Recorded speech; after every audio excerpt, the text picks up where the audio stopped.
उत्तर प्रदेश के झांसी जिले से एक बेहद ही अजीबोगरीब मामला सामने आया है। यहाँ के गांव में घर सजा हुआ था, द्वार पर रोशनी का इंतजाम था, डीजे बज रहा था, खाने के लिए सब्जी पूरी तैयार की जा रही थी, दुल्हन मंडप में बैठी थी और बस बारात का इंतजार था।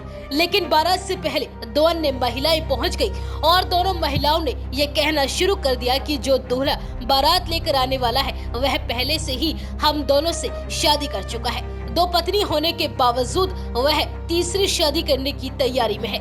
ये सुनते ही दुल्हन के परिजन के पैरों तले से जमीन निकल गई और दुल्हन के परिवार ने शादी करने से इनकार कर दिया। ये बात आरोपी दूल्हे को भी पता चली तो वह बारात लेकर ही नहीं आया। उधर दुल्हन के परिजनों ने महज 3 घंटे में ही दूसरे लड़के की तलाश की और धूमधाम से अपनी बेटी की शादी करा दी।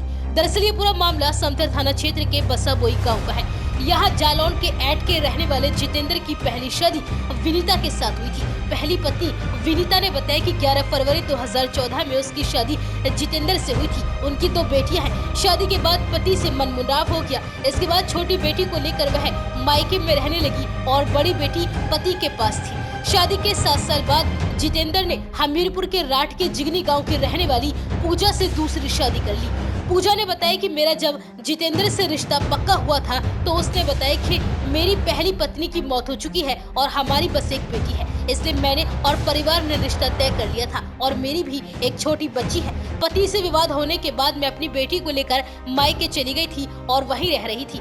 विनीता और पूजा का कहना है कि कुछ दिनों पहले हमें मोहल्ले वालों ने बताया कि जितेंद्र तीसरी शादी करने जा रहा है। हमने छानबीन की तो पता चला कि शादी झांसी के समथर थाना क्षेत्र के बसाबोई गांव में विनय कुमार की बेटी से होने जा रही है। सभी रस्में पूरी हो चुकी हैं और 24 मई को बारात जानी है। हमने उरई एसपी को इस मामले की शिकायत दी और 24 मई को बारात रवाना होने वाली थी। तब हम दोनों समथर थाने गए और पुलिस को पूरी बात बताई। पुलिस हमारे साथ बसाबोई गांव पहुंची और वहां शादी की पूरी तैयारियां हो चुकी थी। दुल्हन भी तैयार बैठी थी, बस बारात के आने का इंतजार हो रहा था। हमने उनको जितेंद्र की 2 शादी होने की सच्चाई बता दी। तब परिवार ने खुद ही शादी करने से इनकार कर दिया। दुल्हन के चचेरे भाई अजीत ने बताया कि हमने शादी की पूरी तैयारी कर ली थी, बस बारात का आना बाकी था। तभी 2 महिलाएं पुलिस को लेकर आ पहुंची और बताया कि जो दूल्हा बारात लेकर आ रहा है हम दोनों उसी की पत्नियां हैं। ये सुनते ही रिश्तेदारों में खलबली मच गई। हम लोगों को इसकी पहले से जानकारी नहीं थी।